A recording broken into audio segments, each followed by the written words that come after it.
¿Qué tal? Buenos días. Muchas gracias a Pablo Bojorquez por esta invitación, esta oportunidad para conversar con mi queridísima amiga Aviva Chomsky. Am, Aviva no necesita presentaciones, pero por un tema de formalidad le voy a recordar que es autora, es activista. Es profesora de estudios internacionales, latinoamericanos, latinos y caribeños en la Salem State University en Massachusetts. Y es autora de muchísimos libros, todos que yo recomiendo, pero voy a mencionar nada más que los últimos tres, que el último es Is Science Enough? 40 Critical Questions About Climate Justice, que es del año 2022. Central American Forgotten History, Revolution, Violence and the Roots of Migration, del año 2001, es decir, la historia olvidada de América Central, revolución, violencia y la raíz de la migración o la inmigración.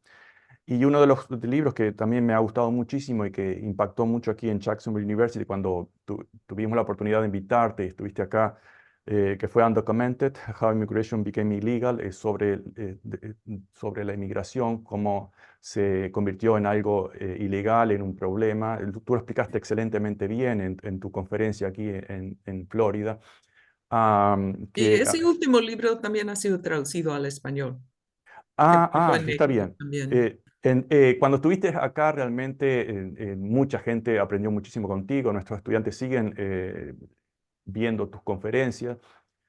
Pero en lo personal, yo creo que también hay un aspecto de un contacto humano muy importante, en la cual a veces en una conversación de café que hemos tenido o en un restaurante, algo informal, realmente que uno aprende tanto o más que en las conferencias. Pero bueno, uno no siempre tiene la oportunidad de, de conversar con Aviva Chomsky en un café.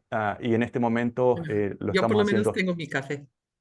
Bueno, sí, pero sabes que hay algo mágico en el cara a cara entre personas. Yo quería comenzar, Aviva, desde el marco general y luego ir a lo específico. Y el marco general, como estábamos hablando antes de iniciar este programa, es sobre el mundo y específicamente sobre la geopolítica. Todos saben, o muchos saben, que ideología y geopolítica no son la misma cosa y por lo tanto vemos en este momento, como siempre hemos visto, es como en la Segunda Guerra Mundial, de hecho, cuando Stalin era el mayor y más importante aliado de Estados Unidos e Inglaterra. Obviamente que no había ninguna coincidencia ideológica, pero sí estratégica y geopolítica.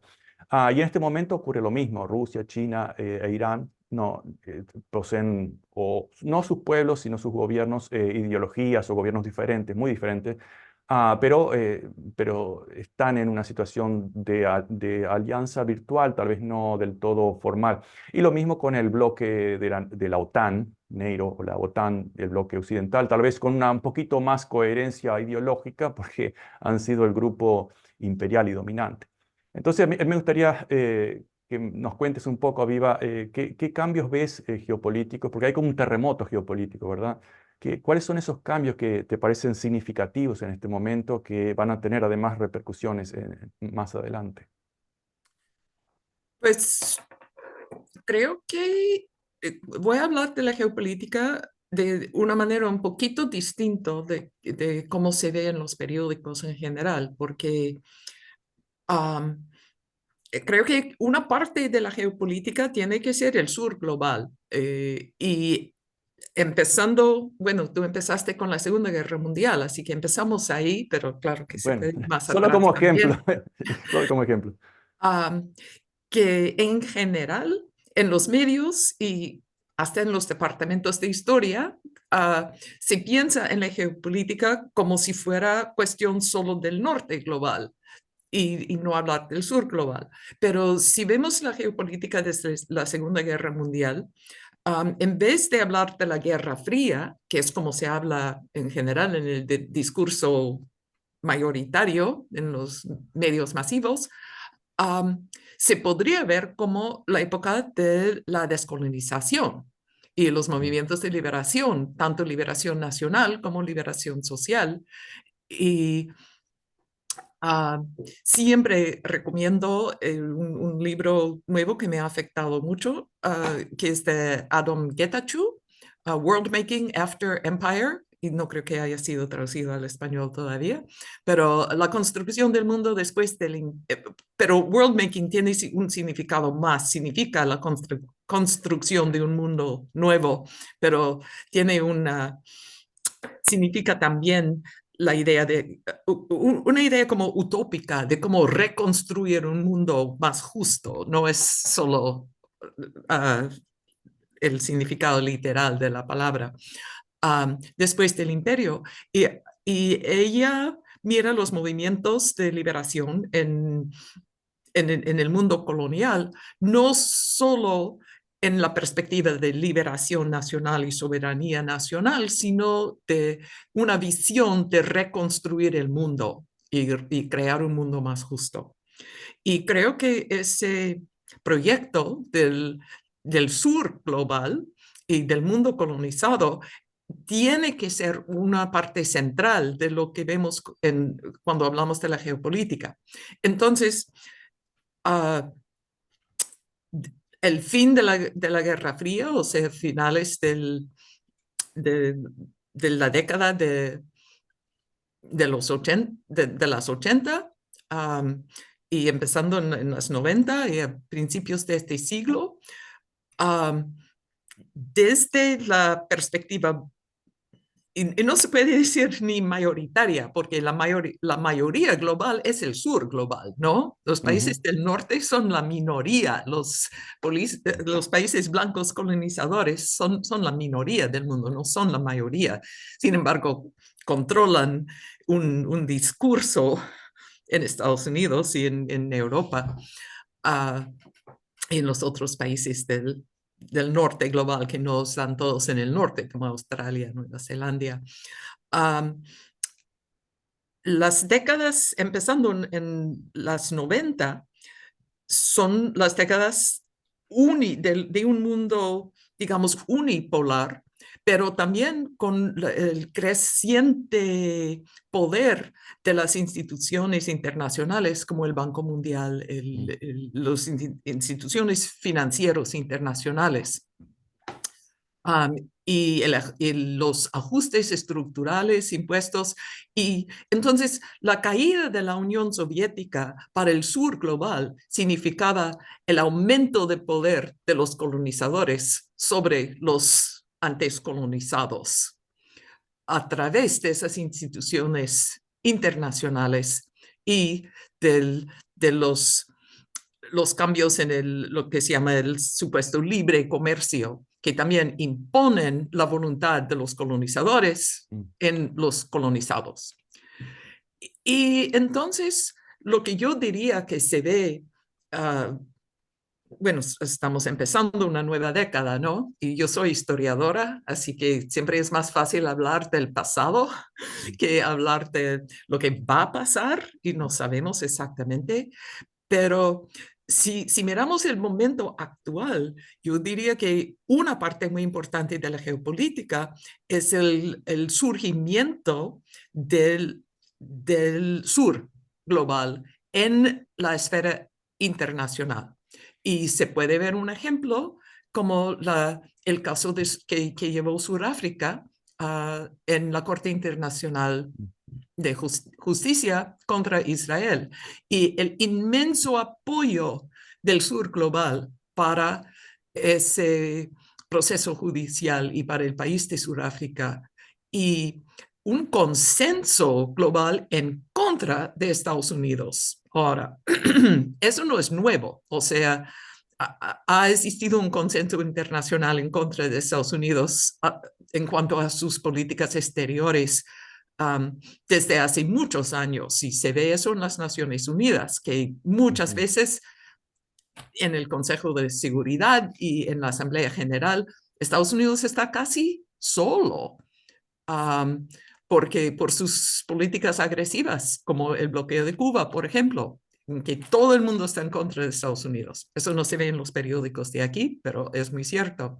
Pero creo que ese aislamiento de Estados Unidos está creciendo mucho ahora y la fuerza de los países del sur global en liderar esa ola de resistencia contra la hegemonía de Estados Unidos. Eso es un aspecto muy importante de la geopolítica que debemos ver.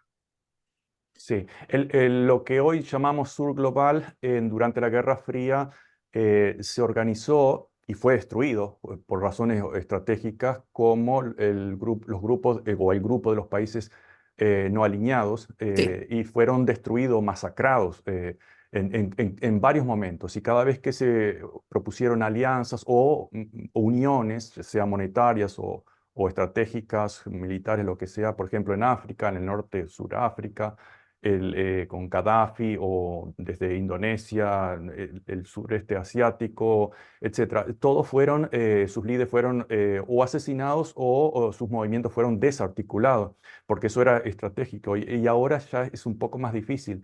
Ahora, me da la impresión de que ese norte o noroccidente, que además tendríamos que tal vez analizar o preguntarte sobre si ves cierta característica, que yo lo veo, cierta característica cultural anglosajona, en el cual no acepta compartir. Es casi como en la época de... Tú estás en Salem, en Massachusetts, y ahí ocurrieron los famosos juicios de brujas, ¿verdad? Ese fanatismo teológico, pero además fanatismo incluso racial que alguien podría decir existía en todos los países del mundo, pero si vemos que cuando China e India fueron superpotencias, el nivel de violencia y de guerras con sus vecinos fue muy, muy inferior al europeo noroccidental. Entonces, también puede haber un aspecto cultural ahí en el mundo anglosajón.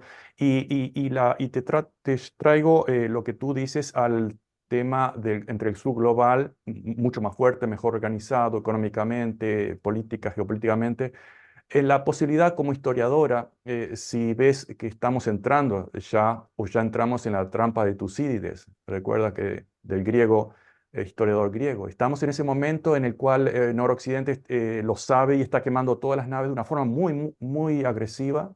yo realmente no acepto tanto el argumento cultural.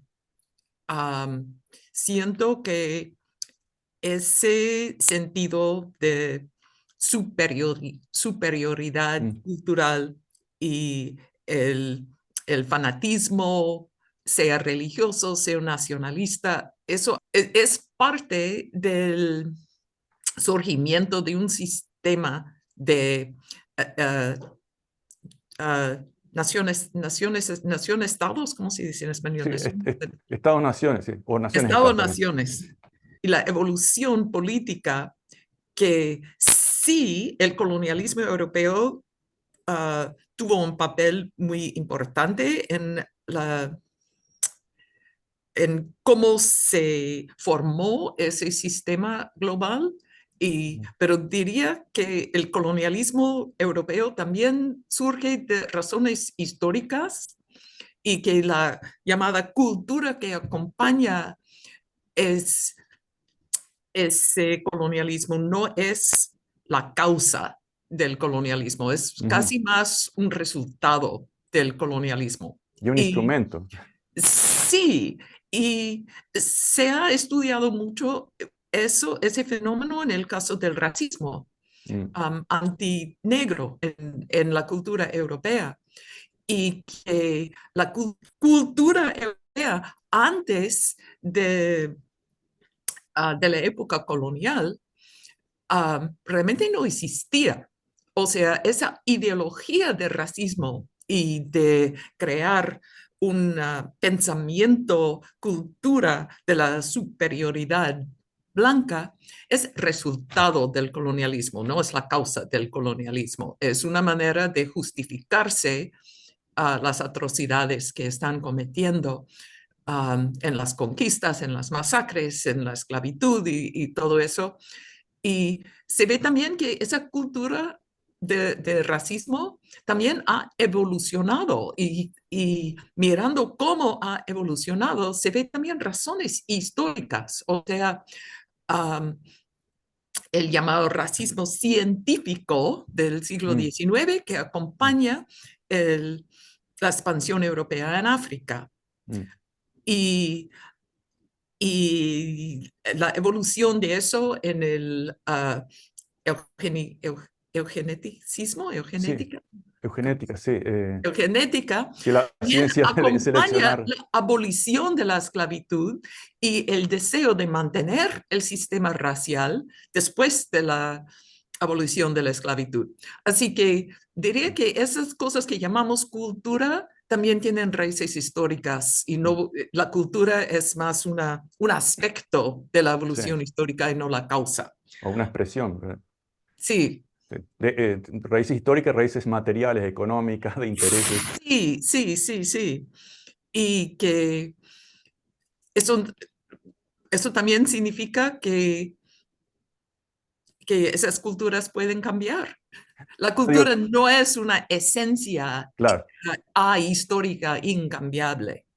Sí, no, claro, claro. Pero tiene una mayor inercia muchas veces cuando los sistemas económicos que producen esa cultura se desaparecen o van desapareciendo, esa cultura aún continúa viva por una cierta inercia, ¿verdad? Como el racismo, el clasismo, etcétera. O el concepto de superioridad. Lo vemos incluso en las religiones, cómo los sistemas económicos han cambiado a lo largo de 2000, 3000 años y ciertos aspectos religiosos o dogmas continúan. En cuanto al... Una cosa más que Mm, agregaría a la cuestión del momento histórico actual y el papel de los grandes imperios del siglo pasado y qué les está pasando ahora es el cambio climático, mm, que también es un hecho histórico, pero que es diferente porque es realmente nuevo.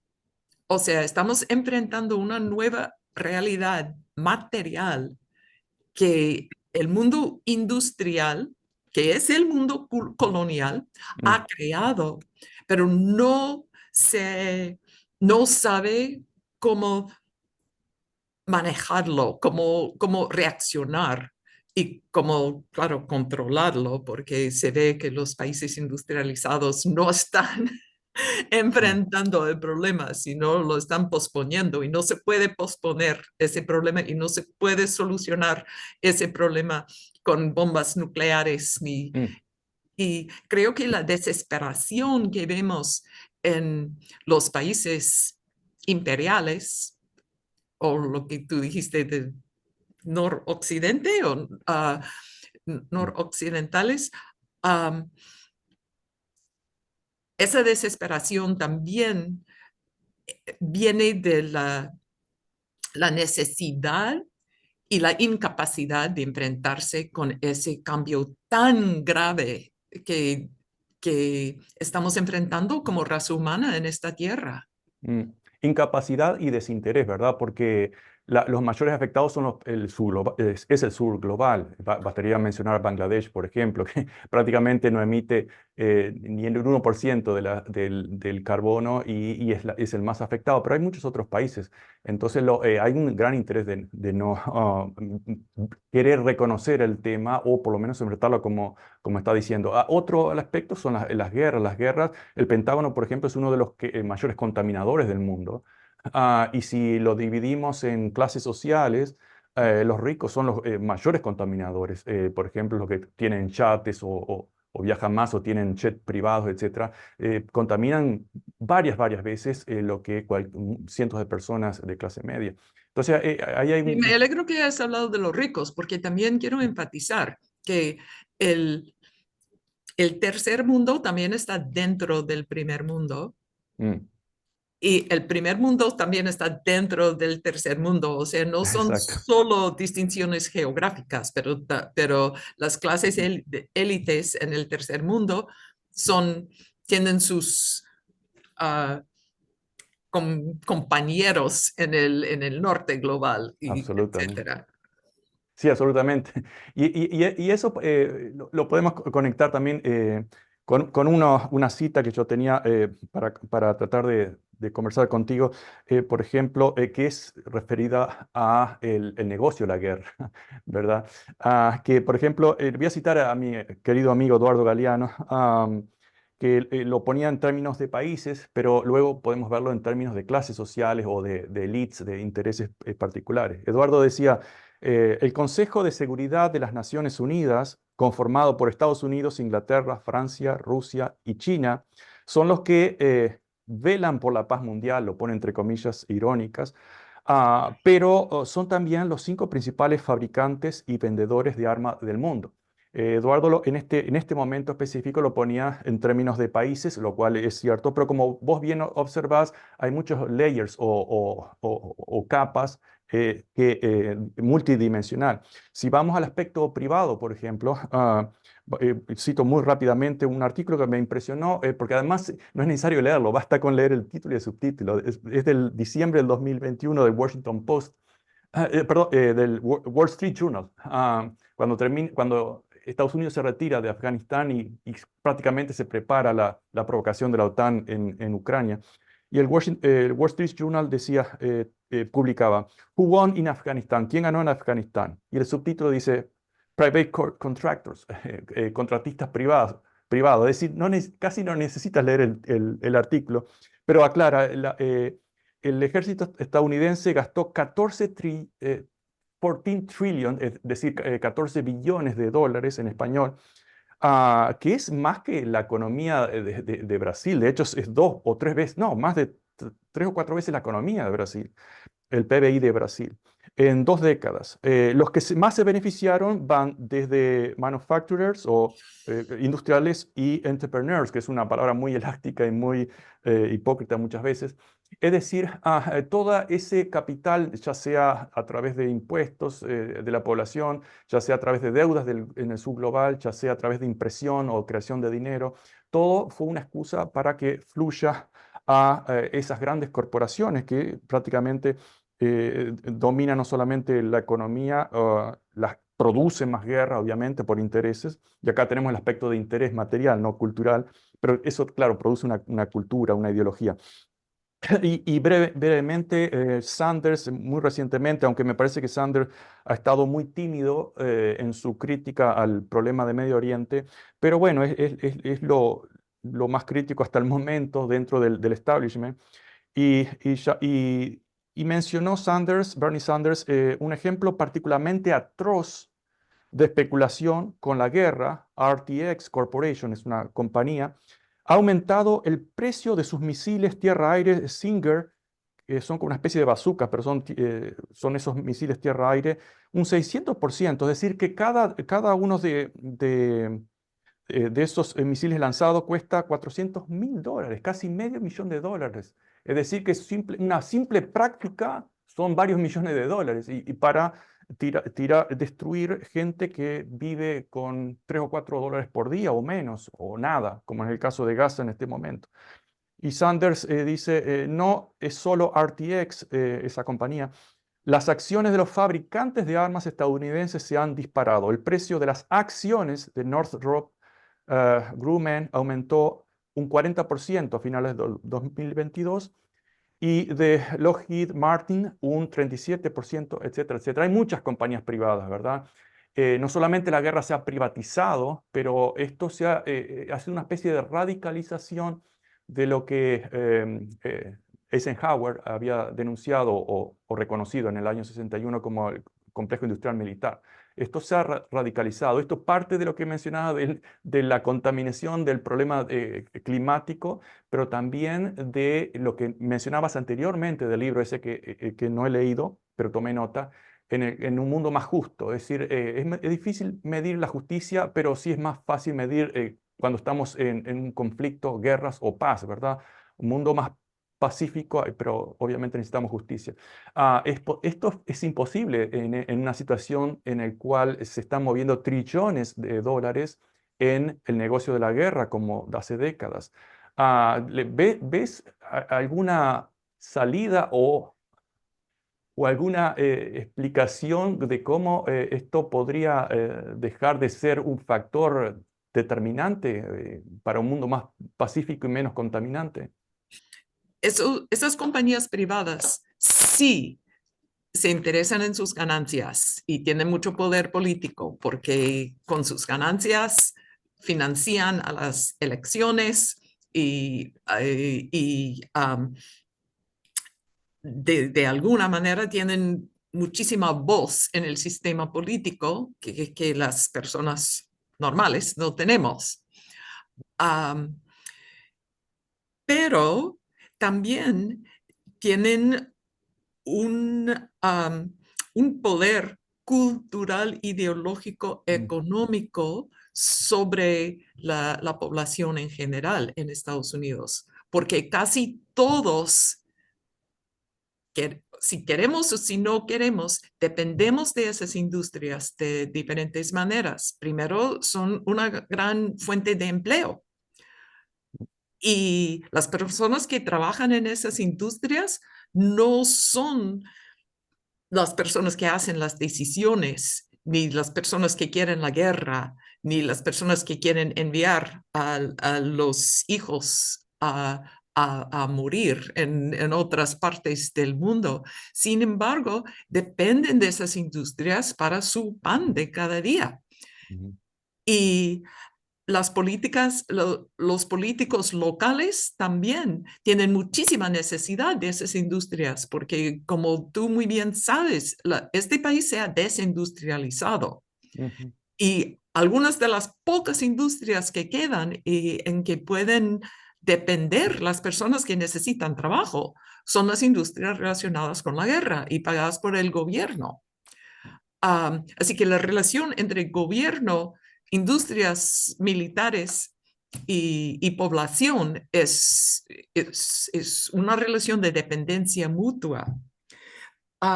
Y aún los que no trabajamos para esas industrias, también dependemos de alguna manera de esas industrias, porque como son unas de las pocas que siguen existiendo en Estados Unidos, um, nuestras inversiones, nuestras pensiones, nuestros, uh, o sea, todos, querer o no querer, tenemos inversiones en esas industrias. Yo, por ejemplo, tengo como profesora, tengo un plan de jubilación que mi empleador cada mes pone una cantidad pequeña en ese fondo de inversiones de TIAA-CREF. Supongo que tú lo tienes también. Y esos son también grandes compañías que invierten nuestro dinero en donde mm, va a tener más ganancias. Y esas son mm, en las compañías que hacen ganancias, que son las compañías militares. Así que son una parte tan esencial de nuestra economía en este ujú. país que hablar de la desinversión, y lo hemos mirado un poco en mi universidad, porque claro que ha habido campañas de desinversión, pero ¿cómo podríamos hacer desinversión en las industrias militares si todas las industrias son industrias Mm, militares? Um, es muy complicado, pero todos somos cómplices de alguna manera u otra y dependemos de este sistema y eso también lo hace difícil empezar a ver cómo lo podemos deshacer este sistema, porque hay mucho consenso en muchos niveles de la sociedad, no porque queremos guerra, sino porque queremos pan. sí. Es lo que decían los teólogos de la liberación, participamos de un pecado colectivo, ¿no? Y eso es global, estás mencionando acá, pero al pagar las deudas, los países del sur global también están contribuyendo con eso. ¿Y cómo pueden hacer? No pagar las deudas podría ser, pero probablemente serían víctimas de alguna invasión.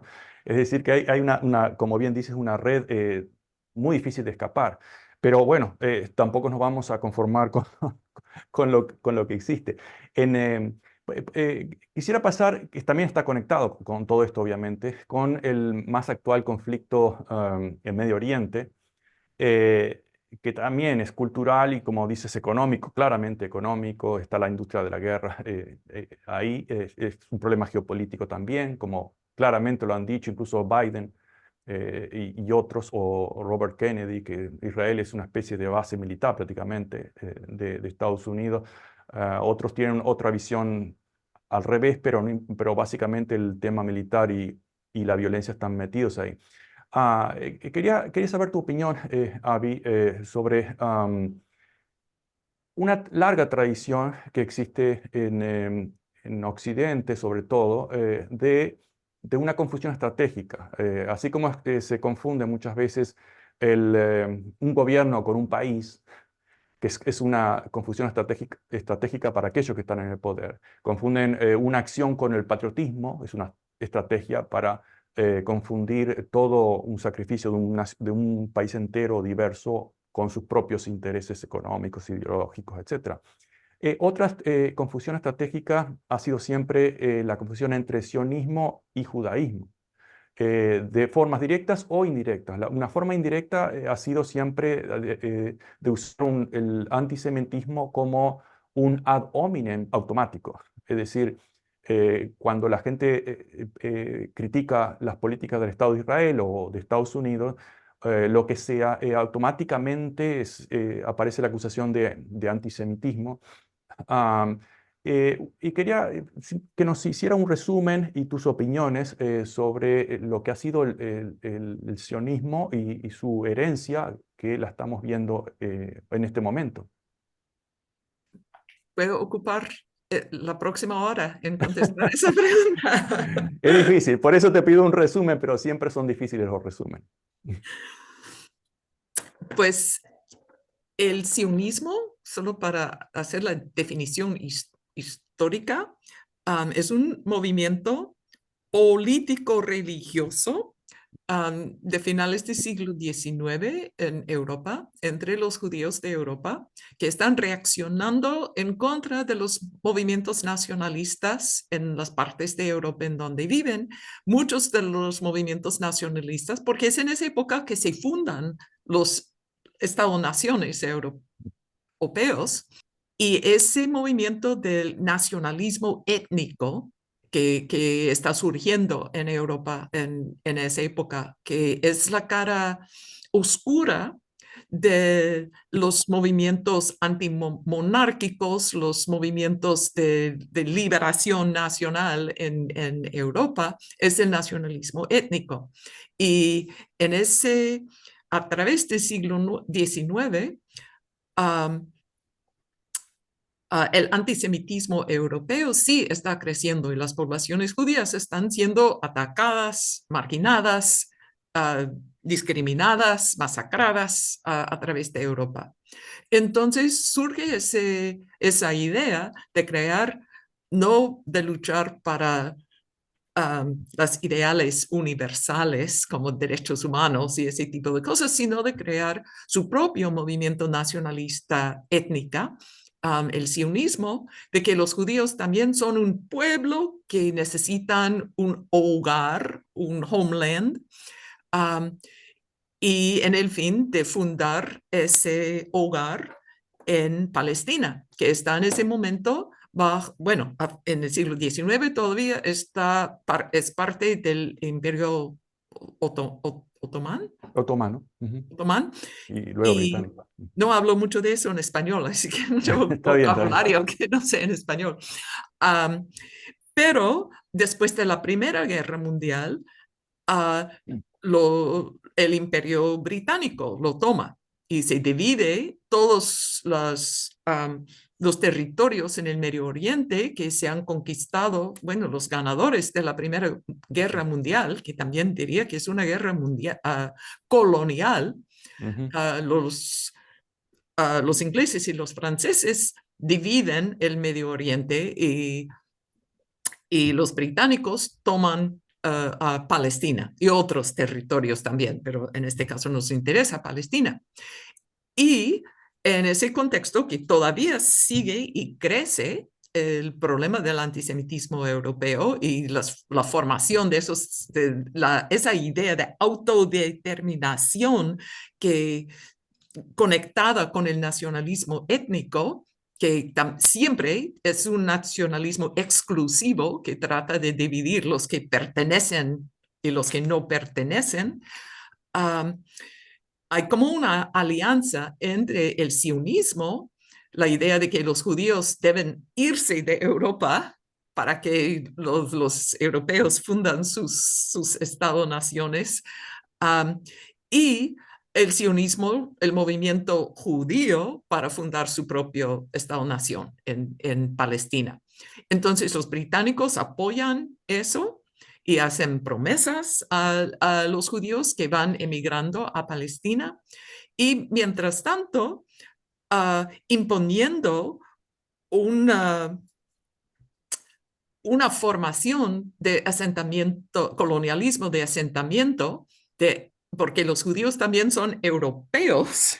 Ujú, Um, y ellos también tienen esa idea exclusivista de que ujú, quieren un Estado-nación solo para judíos. Y entonces, ¿qué pasa con la población palestina que vive ahí? Muy temprano, bueno, hay diferencias. Hay algunos que quieren convivir con la población nativa, pero hay muchos que quieren expulsar a la población nativa. Y el movimiento sionista, a través de esas primeras décadas, se va aceptando y imponiendo esa idea de que la población nativa tiene que irse, porque si no, ¿cómo vamos a tener un Estado-nación, una Estado-nación judía aquí? Um, entonces, y la idea es que va a ser un Estado democrático. Y eso es una contradicción muy ujú, profunda a raíz del Estado de Israel. ¿Cómo puede ser tanto democrático como judío? Es como en la historia más temprana de Estados Unidos, los llamados grandes fundadores, los padres del ujú, país, querían fundar un país democrático, pero blanco. ujú, Y si se leen todos esos documentos, es ujú. democracia, pero democracia para los blancos y los no Claro. blancos no son parte del país.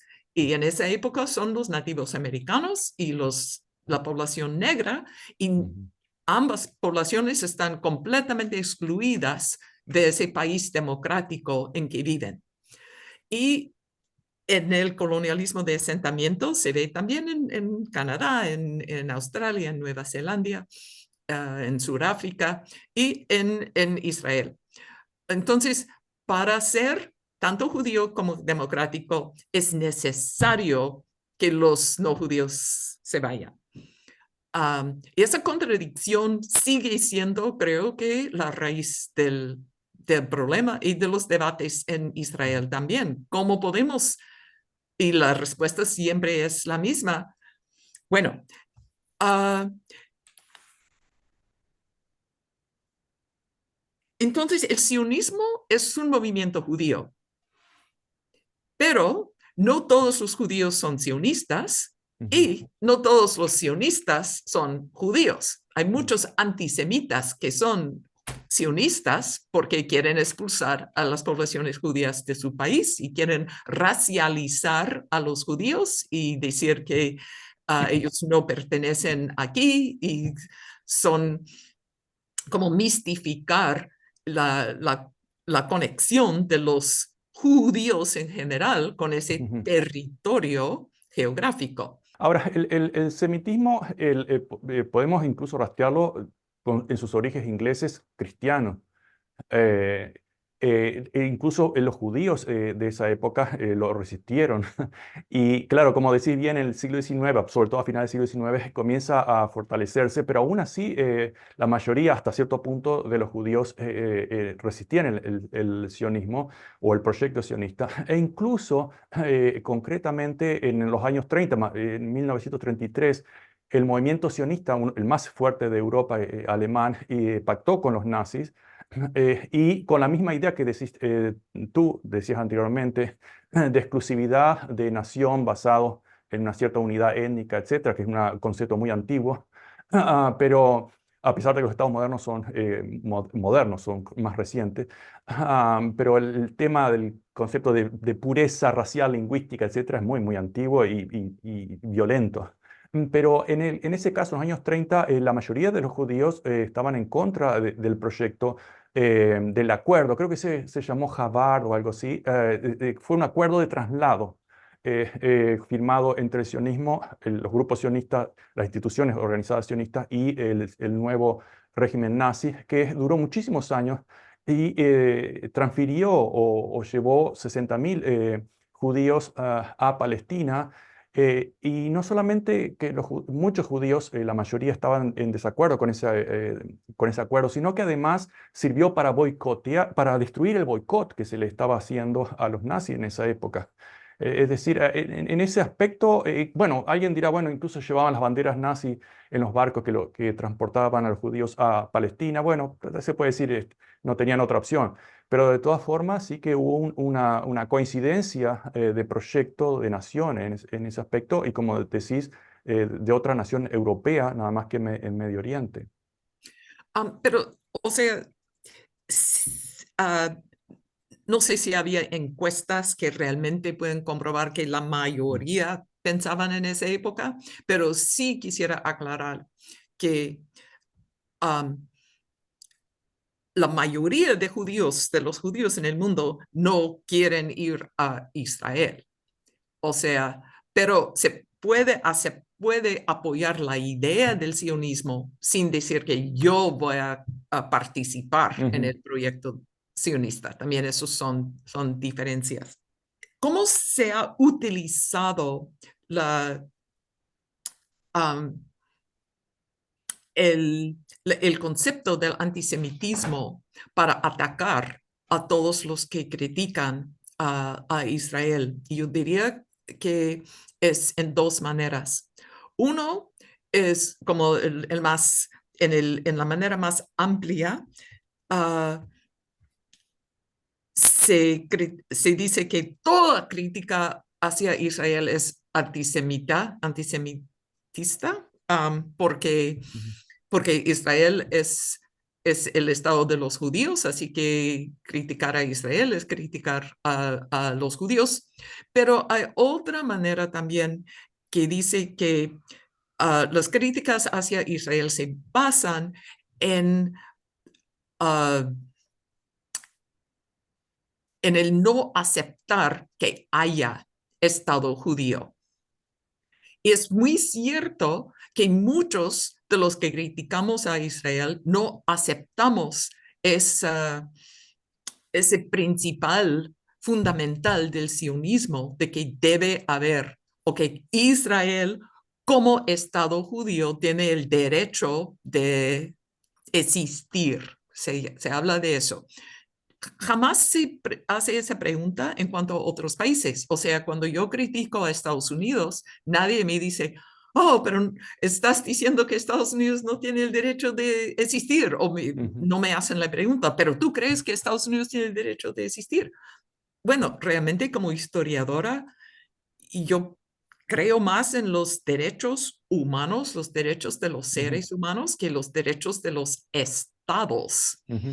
Y sobre todo el derecho del Estado a existir. Para mí ese concepto realmente no tiene sentido porque todos los estados son creaciones nuevas, han cambiado mucho. Hay momentos históricos en Estados Unidos donde el Estado siempre ha cometido injusticias de diferentes maneras, y, um, pero la naturaleza del Estado estadounidense sí ha cambiado a través de su historia. O sea, empezó como un Estado blanco, como nación blanca, ¿no? Estado-nación blanca. Um, y luego, para finales del siglo XIX, ya ha dejado esa idea de que tiene que ser un país blanco y se ha convertido a través del siglo XX, muy lentamente, demasiado lentamente, y todavía no ha llegado, y en algunos sentidos se ha atrasado, pero se ha convertido en un país más multicultural, con la idea de que sí, uno puede no ser blanco y ser parte de Estados Unidos. Estados Unidos no tiene que ser en su esencia un país blanco. Sí, hay facciones de la extrema derecha que todavía dicen que sí tenemos que ser un país blanco, pero eso no es la mayoría y no son las leyes de Estados Unidos, ya no dicen eso. Pero lo que pasa en Israel ha sido el contrario. O sea, bueno, Israel se fundó en el 48 como esta nación judía y luego en el 67 se expandió sus fronteras y ha sido la ocupación del Cisjordania y Gaza desde el 67 sin ningún, bueno, que más o menos con la idea de que va a ser una ocupación eterna, como estamos viendo ahora, um, y quizás una limpieza étnica, bueno, una limpieza étnica en ambas partes de Palestina, en Cisjordania y Gaza, en diferentes maneras, pero sí la expulsión de esas poblaciones palestinas de esos territorios, no solo del territorio dentro de Israel. Entonces, hay una de las preguntas claves, creo que para Israel y para los que criticamos a Israel, son los refugiados palestinos que han sido expulsados del país y si tienen el derecho de volver a sus casas, a su territorio, a sus tierras. Y el argumento israelí o sionista, porque no es solo israelí, es sionista, es que eso comprometería la naturaleza judía del Estado. Y Israel no puede ser judía y democrática si permite a los palestinos volver. Entonces, ese derecho a volver que Naciones Unidas apoyó en el 48 con la no sé en qué, si era 48 o 49, con la resolución 194, de que se habla tanto en la lucha palestina, 194, el derecho de volver. El derecho de Israel a ser un país judío. También si se dice que Israel no tiene el derecho de ser un país judío, como yo diría que ningún país tiene el derecho, no diría de existir, porque eso de existir no me tiene sentido, pero si Estados Unidos tiene el derecho de ser un país blanco, no. Si Israel tiene el derecho de ser un país judío, tampoco. Si Francia tiene el derecho de ser un país católico, tampoco. O sea, todos los países tienen la obligación de representar y de permitir a todos sus habitantes a tener derechos, no solo una parte que escogen para ser los privilegiados. Sí, coincido contigo en el asunto en el tema de los derechos son específicamente en los seres humanos, no en las instituciones y ni siquiera en los países. Pero claro, ocurre, por ejemplo, se puede criticar la institución del matrimonio, por ejemplo, podemos criticarla por esto y por aquello, que es un burgués o lo que sea, pero al mismo tiempo aquellos que, por ejemplo, son minorías sexuales o gays, lesbianas, lo que sea, que luchan por su derecho a, por ejemplo, a que se reconozca su matrimonio, no necesariamente están diciendo, bueno, que el matrimonio es la institución central, sino que como existen esas instituciones, se ejerce un derecho al ser reconocido como individuo, ¿verdad? Y por lo menos y pasan a gozar ciertos derechos gracias a esa institución establecida. Lo mismo en el caso de los países. Pero hay, desde el punto de vista humanístico, Pero espera un sí. momento. Sí, reconozco que los países, los estados-naciones existen. Mm, Y en ese sentido de que existen, quizás tienen Pero la diferencia entre el matrimonio y el Estado-nación, la Estado-nación, es que el matrimonio solo afecta a las dos personas que se casan. sí, sí, claro. Y por eso digo que las naciones estado, los estados-naciones sí existen, pero no tienen el derecho de Mm, oprimir. claro, Y claro. si un matrimonio oprime a alguien, tampoco apoyo el derecho de Exacto. ese Sí, matrimonio a exacto. oprimir. No, no, pero es consistente porque además lo puse como ejemplo para irme al ejemplo de los estados. Estoy de acuerdo contigo, no es que exista un estado o un país que tenga el derecho natural de existir, pero por ejemplo, en el caso del un tema de derechos o de ética, de moral, existen ciertas reglas de reciprocidad, ¿no? Entonces, si los palestinos no tienen ese X estado, tampoco van a ejercer sus derechos humanos básicos, internacionales o lo que sea que afectan a los individuos. Por ejemplo, que se les niega el derecho a la defensa.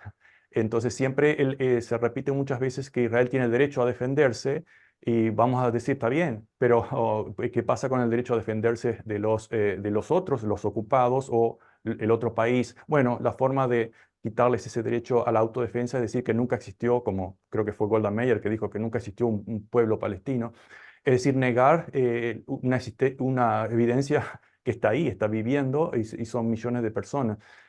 Entonces, ahí se está rompiendo la reciprocidad mínima de cualquier relación ética o humana, de decir, bueno, si unos individuos o unos pueblos tienen ciertos derechos, ¿por qué los otros no lo tienen? Incluso las Naciones Unidas reconoce el derecho a la resistencia armada. Fue pasado esta resolución, creo que en el año 82, 1982. Pero bueno, ese derecho siempre se lo estigmatiza como terrorista y de hecho hay muchas acciones que son terroristas, por ejemplo, al atacar inocentes, pero lo mismo se está haciendo del otro lado y en un caso se reconoce un derecho a defenderse, en otro caso no se reconoce durante décadas el mismo derecho a defenderse y se lo estigmatiza como terroristas o criminales, etcétera. Es decir, hay una permanente deshumanización, no hay una reciprocidad. Ah, no sé cuál es tu opinión sobre las acusaciones de apartheid, que son bastante viejas, en el actual Estado de Israel. Bueno, para mí el calificar al Estado de Israel como un estado de apartheid no se puede debatir. O sea, es un hecho, es un Ujú, hecho tan obvio que un estado que implementa leyes para privilegiar a una parte de su población, para considerar ciudadanos, ciudadanía plena solo para un grupo de su población y de imponer otro régimen legal en otra parte de la población para restar sus derechos, tanto derechos civiles, derechos de libertad de expresión, derechos de existir, derechos de contar su historia, derecho uh, de existir. Eso es lo que es el apartheid, ujú, de crear un régimen legal diferente basado en la identidad de las personas. Y eso es lo que ujú, hace Israel, tanto dentro, o sea, los palestinos están en 3 lugares geográficos, pero todos viven bajo ese régimen de apartheid de diferentes maneras. Y aquí ujú, yo refiero a unos estudios en Estados Unidos por Human Rights Watch, por Amnesty International, que han estudiado eso, también organizaciones de derechos humanos en Israel, en Palestina, que han ampliado ese análisis de que dentro del Estado de Israel viven una población significativa de personas no judías, de palestinos, que no tienen los derechos de ciudadanía plena, completa. ujú, Entonces, eso es una manifestación del apartheid, es el régimen legal que desprivilegia a una parte significativa de la población.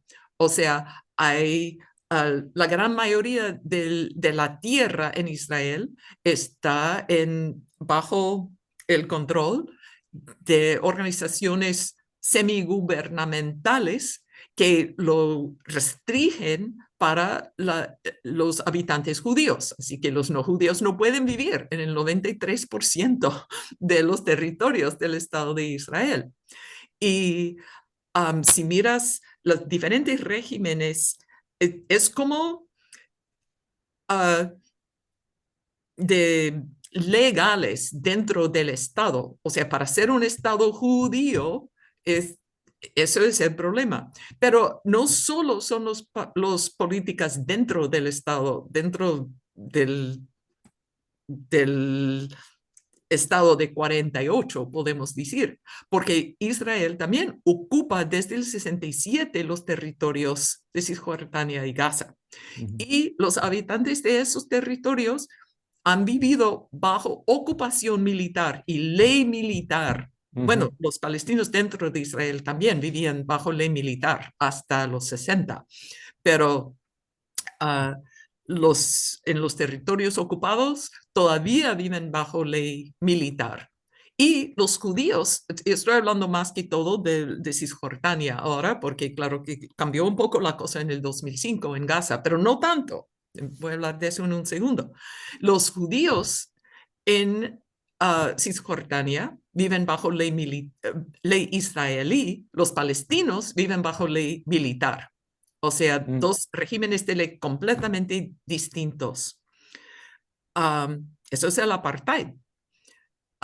Mientras que en Gaza, hasta el 2005 fue así también, pero en el 2005, cuando supuestamente se retiró Israel del territorio, sin embargo, Israel mantuvo el mm, control territorial completo y el ujú, bloqueo de Gaza para imponer el empobrecimiento y el de desarrollo económico del territorio y crear las condiciones de desesperación. O sea, Israel mantuvo el control completo a pesar de retirarse supuestamente. Um, y luego, el tercer grupo de palestinos son los palestinos en el diáspora, que los refugiados, los que han sido expulsados o que mm, han salido por alguna manera u otra. Y ellos también viven bajo una ley diferente que los judíos. O sea, todos los judíos del mundo tienen el derecho automático ujú. de ir y vivir en Israel. Menos yo, que no me permitieron entrar cuando traté de entrar. Lo O sé, sea, lo sé. todavía existen algunas exclusiones Pero políticas. eso porque hablas demasiado. Um,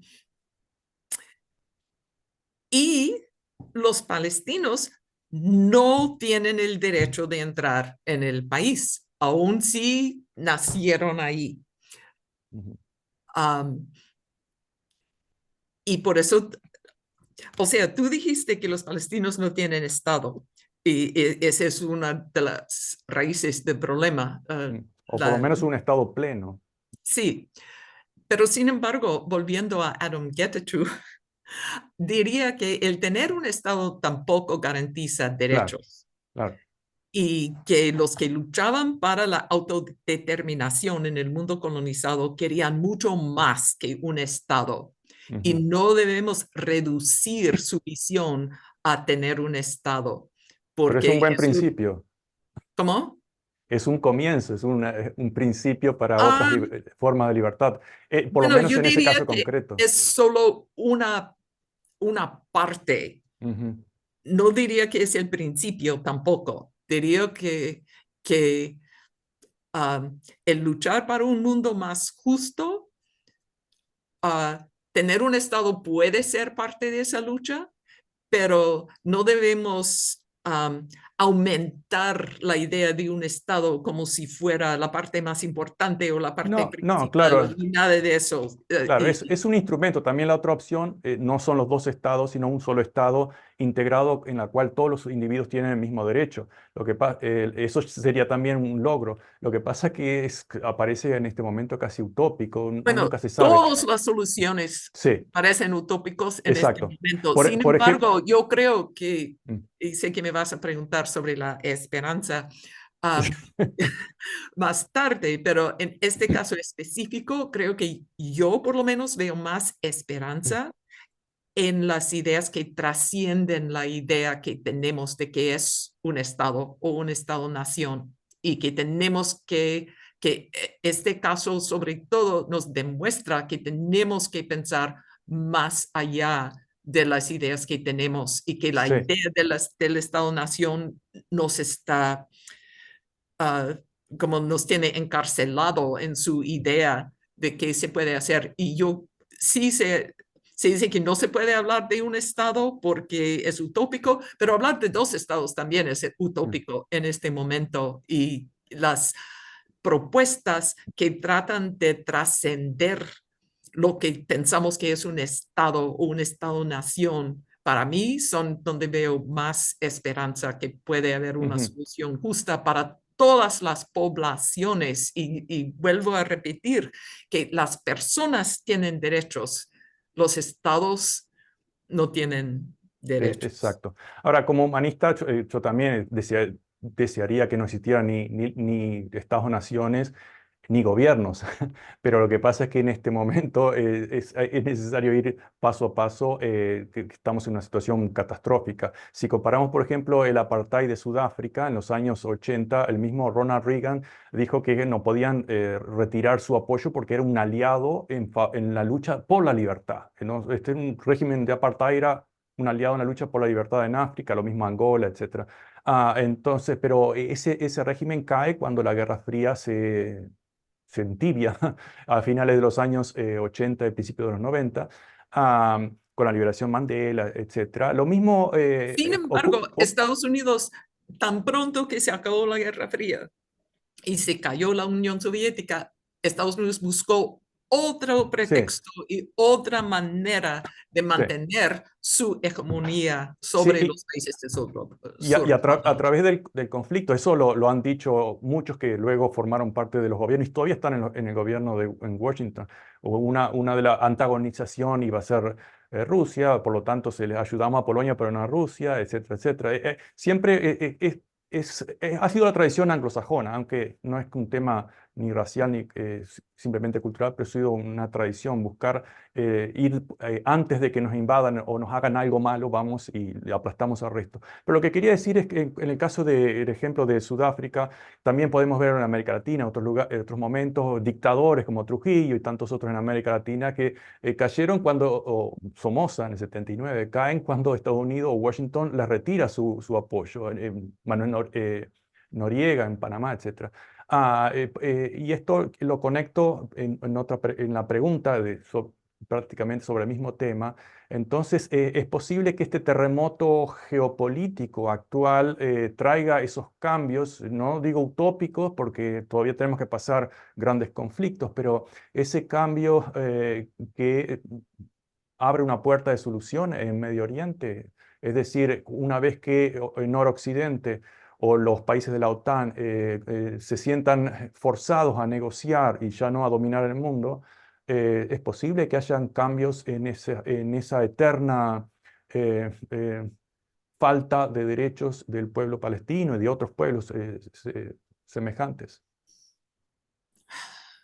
Bueno, como siempre digo, como historiadora, me es muy difícil Sí. tratar de pronosticar el futuro porque hay tantos desconocidos de lo que puede pasar Y además, hoy.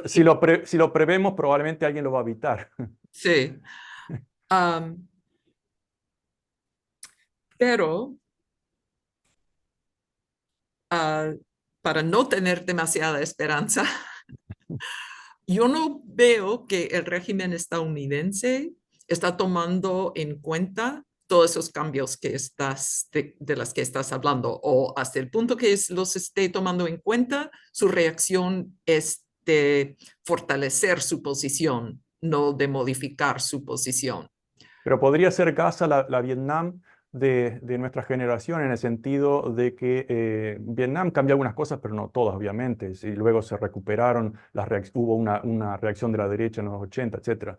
Pero podría ser que la población, que en este momento hay un fuerte cambio de opinión en la población mundial y estadounidense. Podría ser que probablemente Kamala Harris va a jugar el papel opuesto a Biden, porque Biden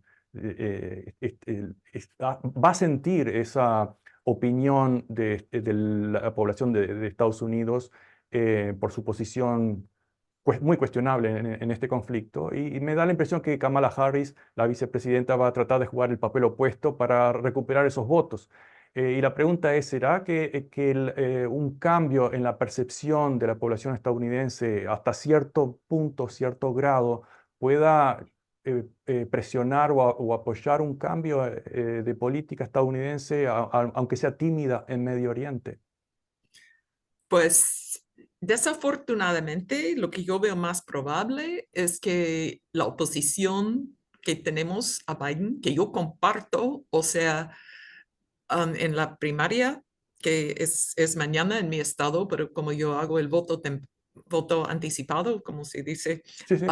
ya puse mi sobre con mi voto. Ujú. Um, y yo participé en el movimiento de Vote Ceasefire, ¿no? Que en todo el país, todos los estados están buscando, o sea, es diferente en los diferentes estados. En New Hampshire se votó ceasefire. En Michigan se votó no preference o uncommitted. En Massachusetts, el voto para el alto de fuego um, es vote no preference.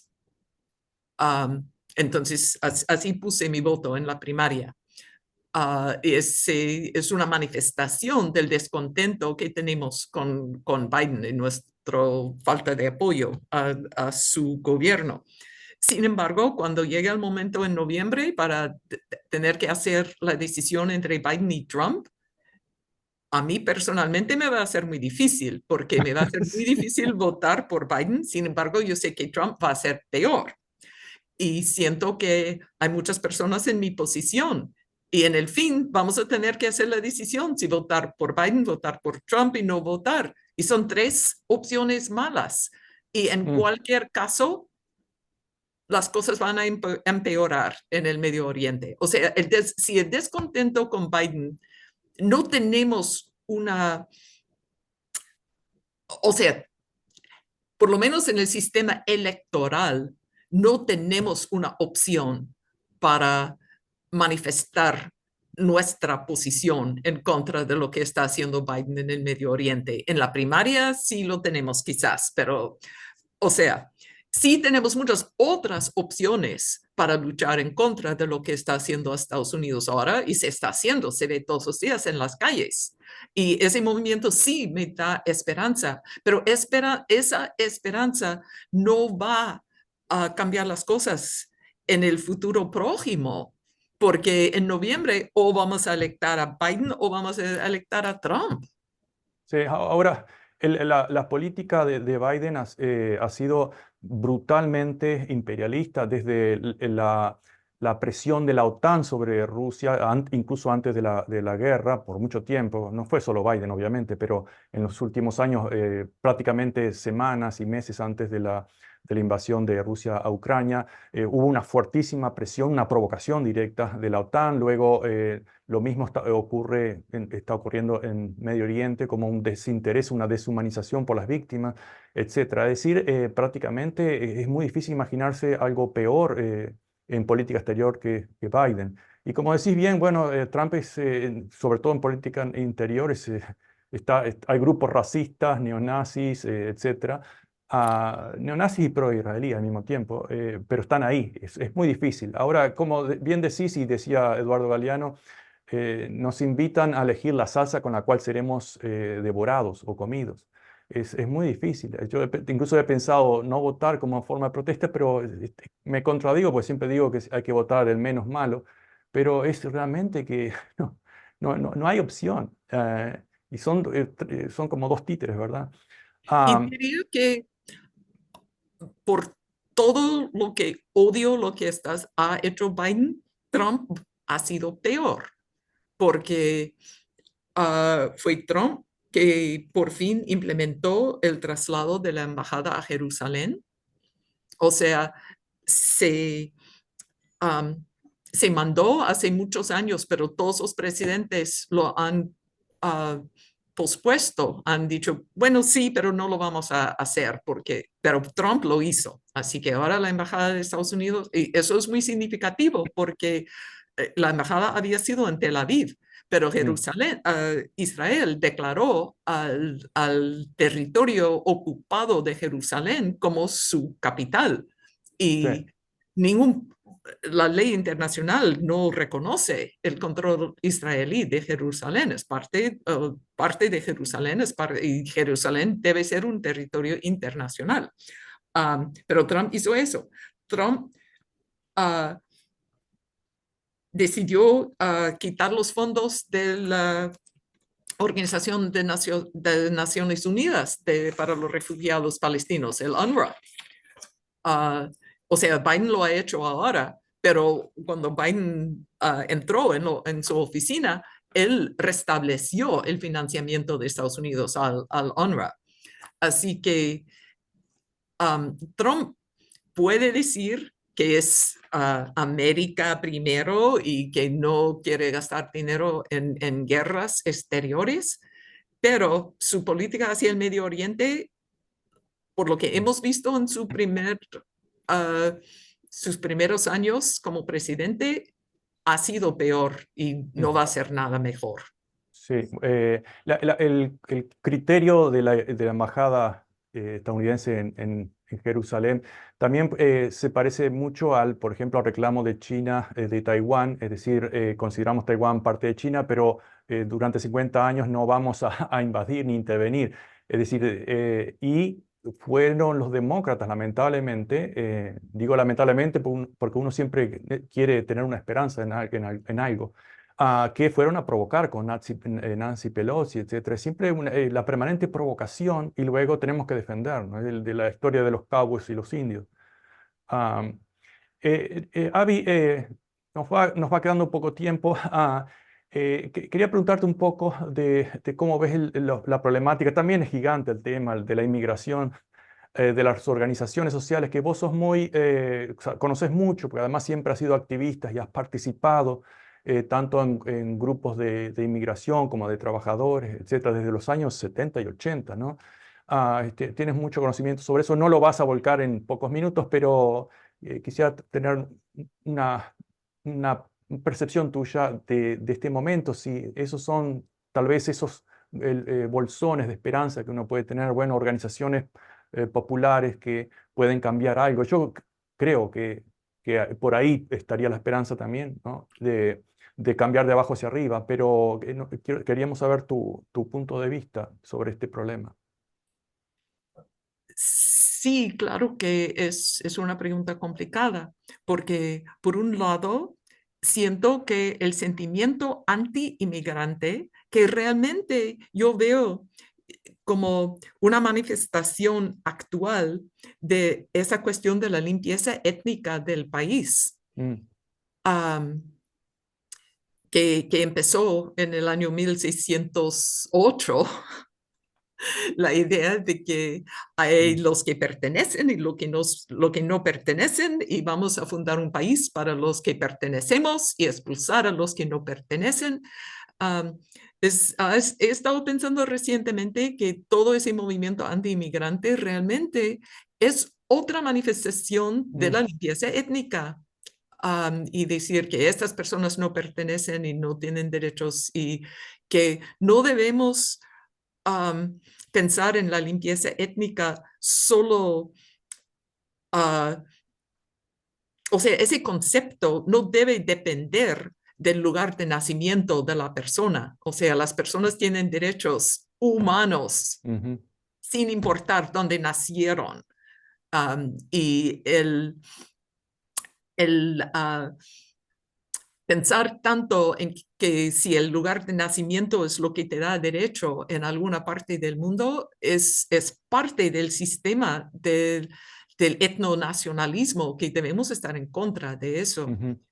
y entender las políticas anti-inmigrantes como una manifestación actual del etnonacionalismo estadounidense que sí tiene su fundación hace muchos años y Ujú. que ha cambiado de forma, pero no ha desaparecido a pesar de que ha mejorado o sea, se ha vuelto más pluralista, más multicultural en algunas maneras, pero todavía está con nosotros. Um, y claro que ambos candidatos, Biden y Trump, están manipulando ese sentimiento anti-inmigrante. Y el último acuerdo que hizo Biden en el Senado, que en el fin los republicanos lo rechazaron, pero fue un acuerdo muy, muy horrible, porque lo que quería hacer ese llamado acuerdo, que la idea es que cada lado gana algo y pierde algo en ese acuerdo a través de las negociaciones, pero en el fin era la ultraderecha que ganó todo en ese acuerdo. O sea, el acuerdo era más dinero para la guerra de Ucrania, más dinero para la guerra de Israel y más implementación de leyes anti-inmigrantes. O sea, era un acuerdo en que los que creemos en los derechos humanos no ganamos nada y Ujú. los que queremos, los que apoyan al militarismo ganaron todo en todos los lados del acuerdo. Um, o sea, tanto en el caso de Medio Oriente como en el caso de inmigración, ambos candidatos van a ser malos. Quizás Trump va a Ujú. ser un poco peor, pero Biden no nos ofrece nada de esperanza en la cuestión de inmigración. Sí. Um, Sin embargo, uh, sí creo y veo esperanza entre los jóvenes, tanto en su abrazo al multiculturalismo y la diversidad y su aceptación de que, o sea, su oposición al etnonacionalismo y la diversidad, no solo en cuestión de nación-estado, sino creo que el movimiento para aceptar la diversidad sexual también tiene sus impactos en un entendimiento de la diversidad como algo para abrazar en todas sus formas. Claro, y también por eso, probablemente por eso mismo que hay tantas reacciones. Ahora, si vemos a lo largo de siglos, especialmente la era moderna, cada vez que los grupos supremacistas o en el poder se han sentido amenazados o han experimentado miedo, se han puesto más violentos. Fue contra los indígenas nos van a matar, contra los negros, los esclavos se van a rebelar contra las colonias, se van a rebelar, pues somos superiores, pero nos van a matar, etcétera. En este momento yo percibo que hay como un renacimiento de ese miedo y probablemente sea por la consecuencia de la trampa de Tucídides, en el cual se percibe que ya no somos los números uno, ya no podemos dictar ni remover gobiernos tan fácilmente. ¿No te parece que hay una reacción muy fuerte tal vez a un movimiento que esperamos sea mucho mayor de mayor libertad y diversidad, pero bueno, eso es una esperanza. ¿No te parece que hay una reacción que se transforma en neonazis, neofascistas en Estados Unidos, luego se expande a América Latina? Hoy tenemos en varios lugares de América Latina una especie de supremacismo importado. Que es la típica expresión del colonizado, ¿no? Aspirar a ser parte del colono. Es una reacción, es parte de la frustración, porque la mayoría de esos votantes que votan por esa reacción son muy jóvenes. Alguien dirá, bueno, manipulados por las redes sociales, que a su vez están en manos de los grandes poderes económicos. Pero hay también elementos de desesperanza en ese aspecto y de esperanza pensando, bueno, va a pasar, porque es una reacción ante una ola mayor que no les gusta, es un miedo que políticamente es muy útil, pero también produce muchísima violencia, esa frustración. Pues um, sí, también estamos viendo un aumento los movimientos de supremacía, no solo supremacía blanca, sino supremacía hindú Ujú, en la India ujú, y en muchas partes del mundo. Um, Sin embargo, lo que yo veo en Estados Unidos es que, um, y lo vimos desde el Occupy Wall Street, ujú, el movimiento para las vidas negras, Black Lives Matter, y ahora sobre Gaza, que sí hay un,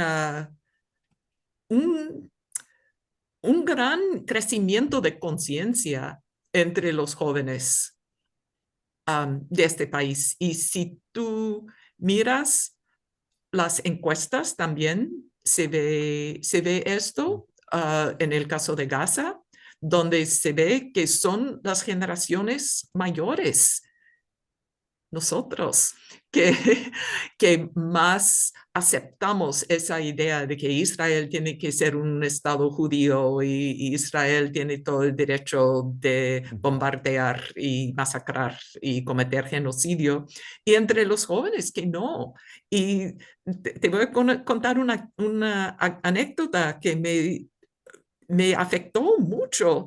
En mi libro sobre indocumentados, uh, empiezo diciendo que nosotros, hablando de las personas en este país, Estados Unidos en general, aceptamos la idea de que los países son algo natural, algo que aceptamos sin pensarlo, y luego hago mi crítica en contra del concepto de lo que es un país y la idea de la soberanía y las fronteras y todo eso.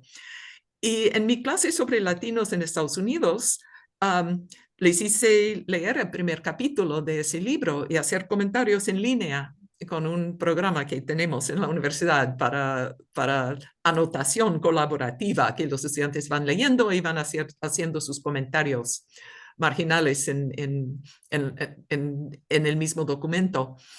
Y entonces todos decían, pues yo no creo que los países son algo natural, yo no creo que tenemos que tener países, yo no creo en la soberanía nacional, yo no creo en las fronteras. Y es la primera vez que había escuchado eso de un grupo de estudiantes. Y dije, bueno, wow, yo escribí ese libro hace 10 años. Ujú. Y hay una nueva generación ahora que realmente tiene una conciencia nueva. Eso es lo que me da esperanza. Sí, a mí también. Hay espacios de esperanza, por supuesto, pero claro, todo son acciones y reacciones. Es como la tercera ley de Newton.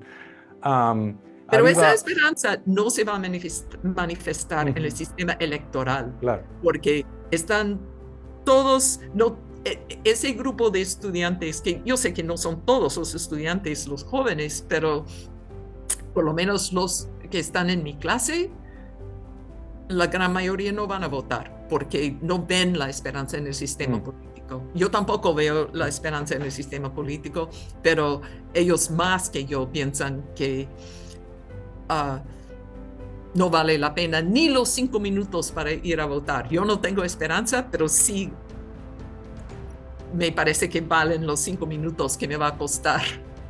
sí. Y es probable que de otra forma, de a poco, se vaya a traducir en un cambio toda esa nueva conciencia. Ah, lo veremos tal vez, o tal vez no. Aviva, ya estamos pasado de tiempo, yo estaría como siempre horas más contigo, pero no podemos hacer un programa de 3 horas porque sería Porque tengo que bastante... dar mi clase ahora. Yo también, me tengo que ir rápido, pero además Pablo no va a poder pasar un programa de muchas horas. Pero creo que el tiempo sí está bien para él y para nosotros también. Así que te agradezco muchísimo y estoy seguro que nos volveremos a ver enfrente de algún café o de lo que sea, a compartir historias, pero también silencio, que también educan a veces un poco. Muchas gracias, Avi, por esto y gracias a Pablo por palabras mayores y este espacio tan importante en América Latina. A ti, Jorge, y a ustedes, muchísimas gracias. Ha sido una conversación muy interesante. Gracias. Gracias, Avi. Gracias, Pablo.